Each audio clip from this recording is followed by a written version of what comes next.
Corona बेकाबू, मजीद 36 अफराद जान बहक। अब तक 1260 अमवात। मुल्क भर में 61,227 शहरी मुतासिर। सिंध 24,206, पंजाब 22,037, खैबर पख्तूनख्वा 8,483 और बलूचिस्तान में 3,616 केसेस, 20,023 मरीज सेहतियाब।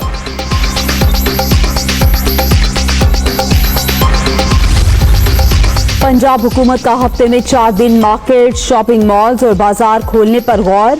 जुमा, हफ्ता, इतवार कारोबार बंद रखने की तजवीज। आज अहम फैसले मुतवक्के। ईद गुजर गई, अब SOPs की सख्ती से मॉनिटरिंग होगी। मियां असलम इकबाल। के बाद पाक फौज का भी भारत को करारा जवाब। LOC पर रख चक्री सेक्टर में दुश्मन मुल्क का जासूस क्वाडकॉप्टर मार गिराया। इंडियन ड्रोन पाकिस्तानी हुदूद में 650 मीटर अंदर आ गया था। DGI SPR।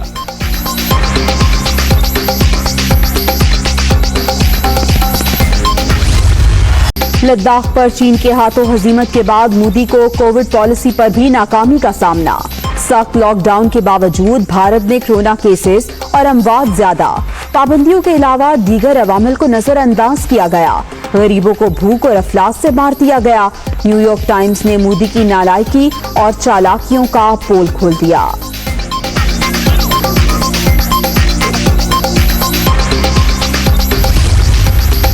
चीनी हुकूमत का अपने शहरियों को भारत छोड़ने का हुक्म।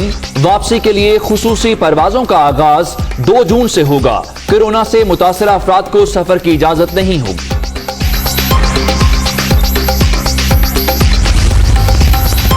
वफाकी हुकूमत ने चीनी पर कोई सब्सिडी नहीं दी। पिछले 5 बरस के दौरान 29 अरब रुपए बतौर सब्सिडी अदा किए गए। शहजाद अकबर की तनकीद। मुल्क में चीनी की किल्लत के बावजूद सब्सिडी दी गई। वजीर आजम इस्तीफा दें, मरियम औरंगजेब।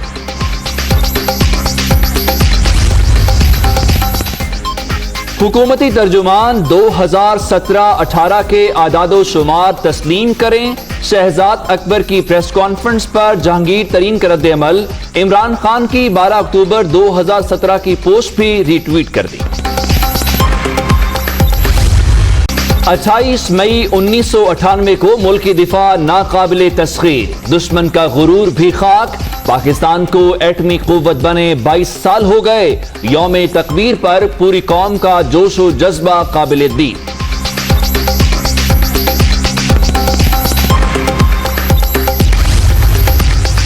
सख्त गर्मी कम होने की खुशखबरी। महकमा मौसमियात ने बादल बरसने की नवीद सुना दी। आज रात से मंगल तक इस्लामाबाद समेत पंजाब, खैबर पख्तूनख्वा, कश्मीर और गिलगित बल्तिस्तान में मंगल तक बारिशों की पेशगोई।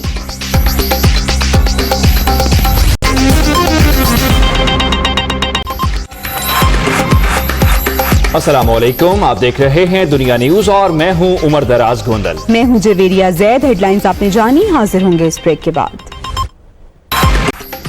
बुलेटिन के आगाज में आपको कोरोना की सूरत हाल से आगाह करें तो 24 घंटे में मजीद 36 हलाकतें हुई हैं और इस तरह मजमूई तादाद 1260 हो गई है, जबकि मजीद 2076 मुतासिर हुए हैं और मरीजों की कुल तादाद 61,227 हो गई है। 20,227 मरीज ऐसे बताए जा रहे हैं जो कि सेहतयाबी भी हो चुके हैं। पंजाब में 22,037, सिंध 24,206 और खैबर पख्तूनख्वा में 8,483 मरीज सामने आए हैं। जी हाँ, खैबर पख्तूनख्वा की बात करें तो यहाँ पे भी इजाफा देखा गया है। बलूचिस्तान में भी नंबर्स में इजाफा हुआ है और 3,616 मरीज हो गए बलूचिस्तान में।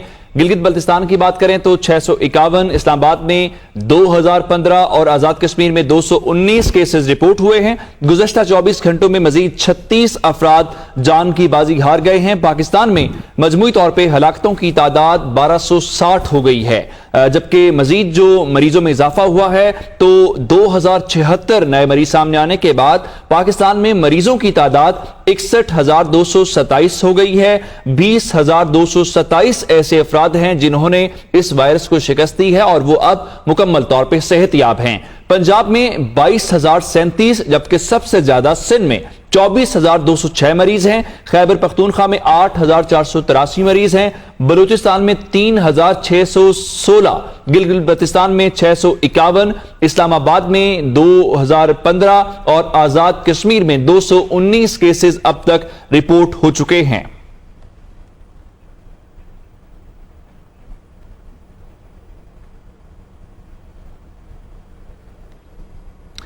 ईद के बाद की सूरत हाल की बात करें तो छुट्टियों के बाद चारों सूबाई हुकूमतों में लॉकडाउन के बाद क्या सूरत हाल है, इस हवाले से तफसीलात जानते हैं। लाहौर से जाहिद आबिद, कराची से शामिर खान, पेशावर से जाकिरुल्लाह और कोयटा से अक्सा मीर हमें ज्वाइन कर चुकी हैं। सबसे पहले लाहौर का रुख करते हैं, जाहिद आबिद हमारे साथ मौजूद हैं। जाहिद, बताएगा क्या सूरत हाल है और कौन से SOPs हैं जो कि अब फॉलो करना होंगे शहरियों को?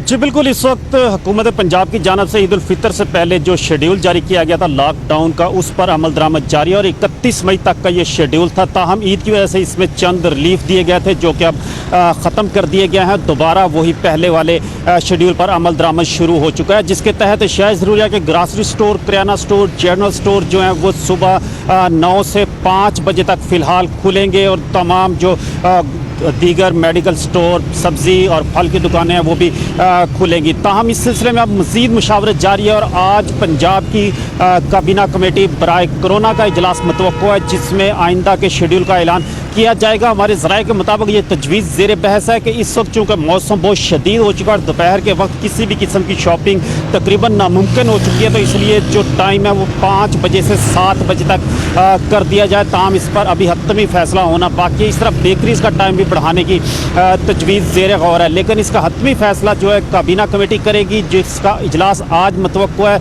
और इसमें वज़ारत सेहत और महकमा सेहत की सिफारिशात जो है उन्हें सबसे ज़्यादा अहमियत दी जाएगी और उस सिफारिशात की रोशनी में नई पॉलिसी बनेगी। ताहम आज ईद की छुट्टियों के बाद जब मामूलात ज़िंदगी दोबारा बहाल हो रहे हैं, उसमें सड़कों पर हमें डबल सवारी पर पाबंदी की खिलाफ वर्जी करते हुए जो लोग हैं वो भी नज़र आ रहे हैं और उसके खिलाफ कार्रवाई भी हो रही है। गाड़ी में ज़ायद सवारियाँ भी मौजूद हैं। दुकानें बतदरीज खुलनी शुरू हुई हैं, गो के वो ईद से पहले वाली रौनक या वो गहमा गहमी तो नहीं है, लेकिन फिर भी किसी हद तक दुकानें खुली हैं, बैंक्स खुले हुए हैं आज। इसी तरह दीगर तमाम दुकानें हैं। सब्ज़ी फल अभी उस तरह बहाल उसकी सप्लाई शुरू नहीं हुई जैसा कि पहले थी छुट्टियों से। ताहम आहिस्ता आहिस्ता ज़िंदगी अब दोबारा नॉर्मल होती आ रही है। ताहम अब ये हतमी फैसला जो होना है वो 31 मई तक के शेड्यूल जो था उससे ख़त्म होने के बाद जो नया शेड्यूल 1 जून से आना, उसके तहत ज़िंदगी किस तरह गुजरनी है वो सबसे अहम है। ताहम हुकूमत की यही कोशिश है हमारे ज़राए के मुताबिक रोजगार भी चलता रहे, एहतियात भी रहे, वो आज जो कमेटी है वो करेगी। जाहिद आबिद आप हमारे साथ रहिए, कराची चलते हैं, शामिर खान से बात करते हैं। शामिर खान, सबसे ज्यादा केसेस जो हैं इस वक्त सिंध में हैं और वजीर आला यही कह रहे थे कि ईद की वजह से टेस्ट कम हुए हैं और ईद के बाद नंबर्स में इजाफा हो सकता है। क्या इकदाम कर रही है सिंध हुकूमत और वहां पर क्या फैसले मुतवक्के हैं? जी बिल्कुल, सिंध हुकूमत के इक़दाम की बात की जाए तो यकीनी तौर पे जो औकात कार थे मार्केट खुलने के वो ईद के आखिर के अयाम में जो है वो चेंज किए गए थे और टाइम ज़्यादा कर दिया गया था, देर तक मार्केटें खुलने की इजाज़त दी गई थी। लेकिन सिंध हुकूमत की जानिब से बारहा यही ताकीद की जा रही है कि SOPs पर मुकम्मल तौर पर अमल दरामद करें, उसके बाद किसी को भी कारोबार करने की इजाज़त दी जाएगी, दफातर और दीगर दुकानें खोलने की इजाज़त दी जाएगी। लेकिन हम देख ही रहे हैं कि SOPs पर अमल दरामद के यकीन दहानी के बाद ही जो मार्केट है जिनको खोलने की इजाज़त दी गई थी, जिसमें जो है वो खासा शॉपिंग मॉल्स वगैरह भी हैं, इन तमाम को 5 बजे तक का ही अब तक टाइम दिया गया है। सुबह 8 से 5 बजे तक के दुकानें भी खोलें, मार्केटें भी खोलें, लेकिन SOPs पर मुकम्मल तौर पर अमल दरामद कराएँ। आज बताया जा रहा है कि सिंध हुकूमत की जानिब से एक अहम ऐलान जो मुतवक्के है और शहर भर में जो लॉकडाउन है, जो जुज़वी लॉकडाउन है, उसके हवाले से आइंदा का जो अमल उसका भी ऐलान किया जाएगा। डबल सवारी पे जो पाबंदी लगाई गई थी उसकी भी खिलाफ वर्जी होती हुई दिखाई दे रही है, जबकि लॉकडाउन पे अगर मुकम्मल तौर पर अमल दरामद देखा जाए तो सिर्फ पब्लिक ट्रांसपोर्ट की हद तक हो रहा है। बसें शहर की सड़कों से मुकम्मल तौर पर गायब है, लेकिन रिक्शा सर्विस जो है वो ताहाल जारी है। इसी तरह दुकानों की बात की जाए तो सुबह सवेरे से दुकानें खुलना भी, ईद की तातीलात के बाद दुकानें सुबह से ही खुलना शुरू हो गई थी। दूध दही की जो दुकानें उनको शाम 8 बजे तक काम करने की इजाज़त दी गई है, जबकि अशिया खुर्दनोश की और मेडिकल स्टोर्स की जो दुकानें हैं इन सबको जो है 5 बजे तक का टाइम दिया गया है। 4 बजे से दुकानें बंद होना शुरू होंगी, 5 बजे तक मुकम्मल लॉकडाउन हो जाएगा। तो सिंध हुकूमत की जानिब से ऐलान यकीनी तौर पर मुतवक्किल है, लेकिन अब तक जो है तमाम तो शहर भर की अगर मार्केटें और दुकानें देखा जाए, दफातर और बैंक देखा जाए, सब मामूल के मुताबिक खुले हुए नजर आ रहे हैं। जी ठीक है, पेशावर का रुख कर लेते हैं। जाकिरुल्लाह हमारे साथ मौजूद हैं। जाकिर, बताइएगा पेशावर की क्या सूरत हाल नजर आ रही है आपको आज?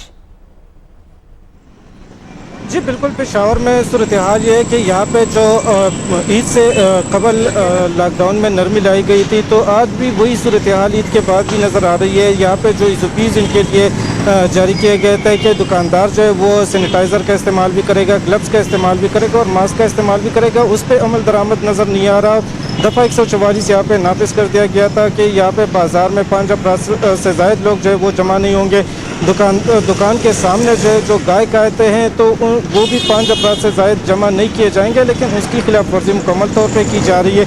डबल सवारी पे पाबंदी है, डबल सवारी की खिलाफ वर्जी भी यहाँ पे नज़र आ रही है। जबकि यहाँ पे जो टैक्सी वगैरह है या वैगन वगैरह है, जो पब्लिक ट्रांसपोर्ट है, उसकी इजाज़त तो दी गई है, लेकिन उसमें सवारी जो है वो कम करने का कहा गया था सूबाई हुकूमत की जानिब से, उस पर भी अमल दरामद नहीं किया जा रहा। जो बैनुल-अज़ला ट्रांसपोर्ट है उसकी इजाज़त दी गई थी, उस पर भी जो SOPs उनके लिए बनाए गए थे ट्रांसपोर्ट के लिए, उस पर मुकम्मल तौर पर अमल दरामद जो है वो दिखाई नहीं दे रहा।